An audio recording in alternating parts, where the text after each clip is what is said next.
Hello everybody, and this build is going to be a cluster bomb build. Now, I know that cluster bombing builds are kinda hit and miss with people. Either people really love them or people find them extremely cheesy.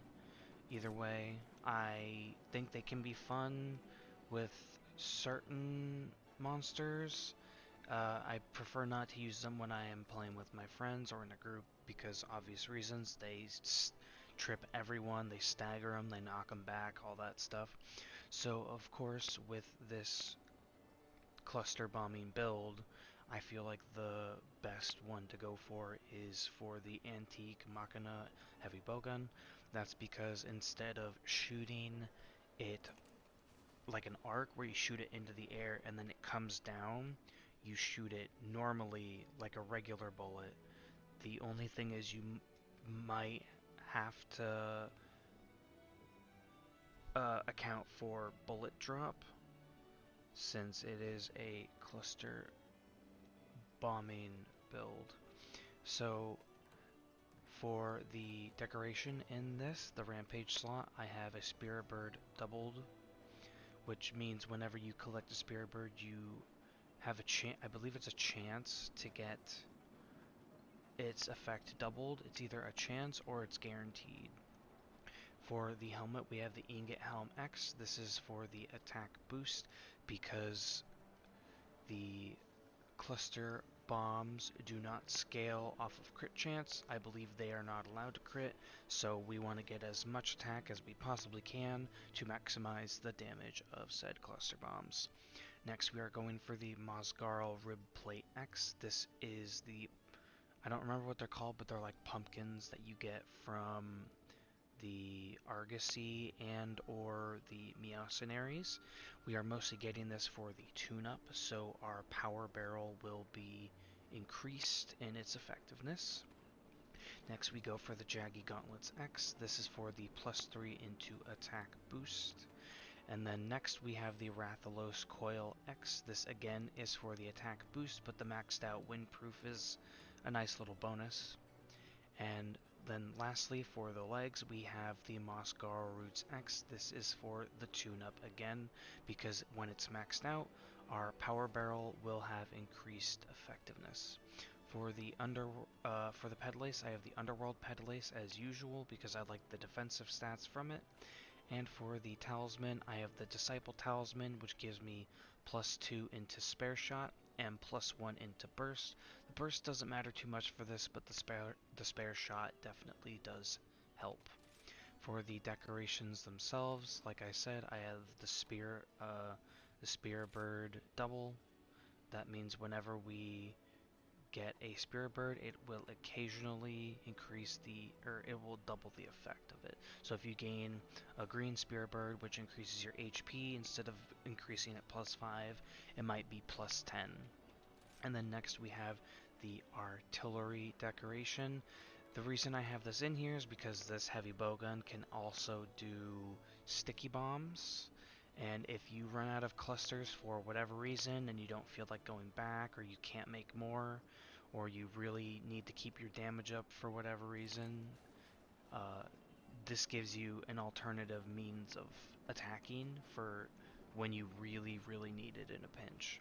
And then of course with the Spirit Bird double, I feel like it's only right to do Spirit Bird's Call, which means at fixed intervals, which I believe is 5, 10, 15, 20, etc. Every 5-minute intervals of time in the quest, you gain a random Spirit Bird, which does pair nicely with the Spirit Bird doubled.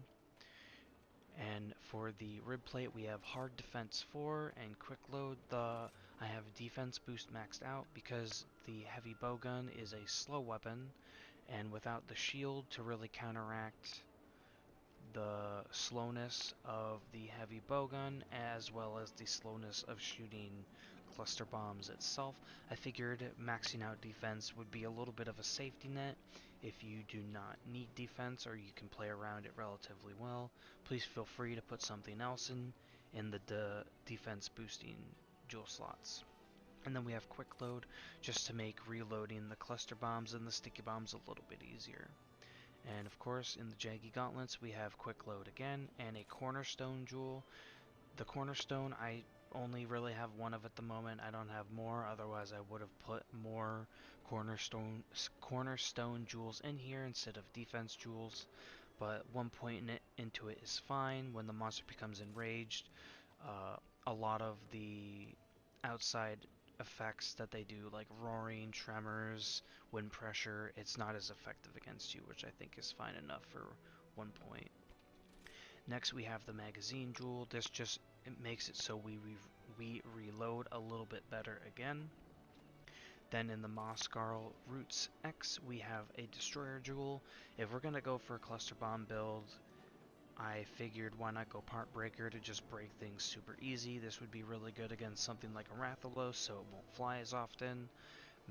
I don't know if breaking its wings affects Kushala, but that's another, option. I know breaking its head in older Monster Hunter games would limit its use of wind moves. I don't know if that's true in Rise and Sunbreak though. And then lastly, we have a jumping jewel.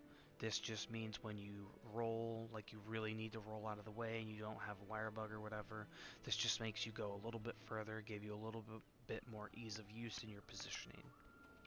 And then in the Disciple Talisman, I have a hard defense jewel level 3. This does overcap defense boost by 1, but it's not too much of a loss. I don't really have anything else to put in here. Maybe like a Fate jewel or something like that. Nothing like crit jewels don't matter because this is a cluster bomb build. And then lastly we have an absorber jewel, so our recoil is not as heavy considering we're firing cluster bombs. Cluster bombs tend to have hard recoil and hard reload, so we want to negate that as much as we possibly can. Well, that's it for the cluster bomb build. It's pretty simple, pretty straightforward. We're just going for as much raw physical damage as we possibly can to break parts, kill the monster, stagger them, all that, what have you. I hope this build treats you well in your hunts. I hope you have a wonderful day, evening, or night, and I will see you all in the next one. Goodbye.